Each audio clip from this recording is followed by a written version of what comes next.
Assalamualaikum warahmatullahi wabarakatuh.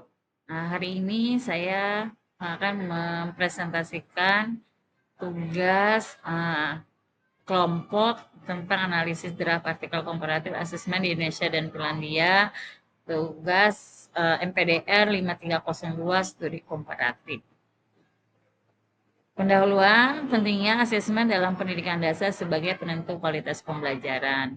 Latar belakangnya, Finlandia dikenal dengan asesmen holistik dan sedangkan Indonesia bertransformasi melalui kurikulum mereka. Tujuannya membandingkan standar asesmen kedua negara untuk menemukan praktik terbaik. Pada artikel ini ada beberapa teori berdasarkan para ahli. Yang pertama dari Business Sky dan teman-teman tahun 2020 bahwa umpan balik formatif berdampak signifikan pada capaian belajar bila spesifik dan dapat ditindaklanjut. Yang kedua dari Yan tahun 2022 bahwa asesmen teman sebaya meningkatkan keterlibatan sosial dan hasil akademik. Yang selanjutnya dari Dogan tahun 2024 bahwa portofolio mendukung keterampilan abad ke-21 dan sikap belajar positif.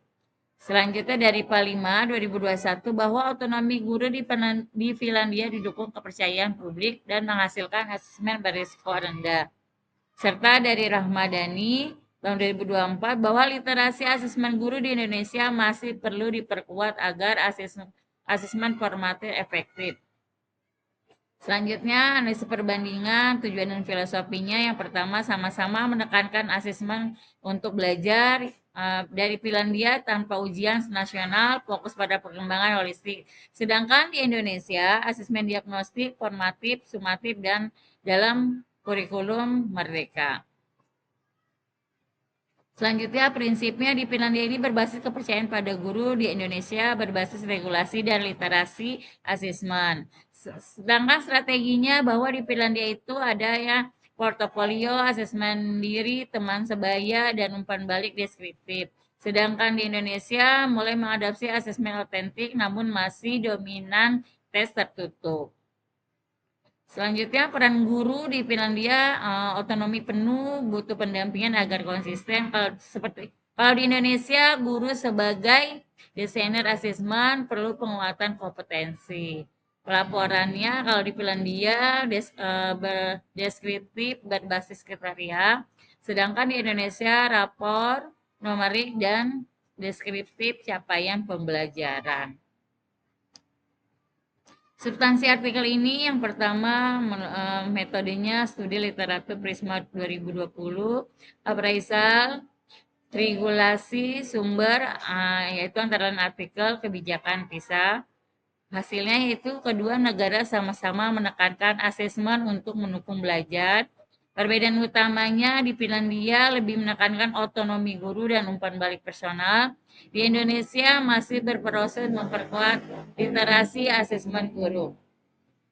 Implikasinya bahwa di Indonesia dapat belajar dari Finlandia dalam hal umpan balik berkualitas dan pelaporan deskriptif. Sedangkan di Finlandia dapat memperkuat ekspektasi asesmen formatif dalam kebijakan kelas. Kesimpulannya, bahwa orientasi asesmen Indonesia dan Finlandia sama, mendukung belajar melalui umpan balik. Perbedaan mendasar bahwa Finlandia tanpa ujian nasional, sedangkan di Indonesia masih berproses dengan kurikulum merdeka. Kunci peningkatan asesmen di Indonesia untuk penguatan literasi asesmen guru, pelaporan deskriptif yang bermakna, serta pemberdayaan guru dengan dukungan kebijakan dan teknologi.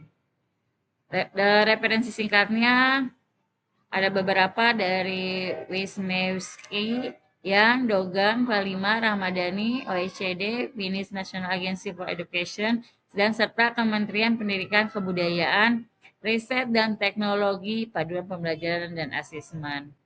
Terima kasih presentasi hari ini saya ucapkan wassalamualaikum warahmatullahi wabarakatuh.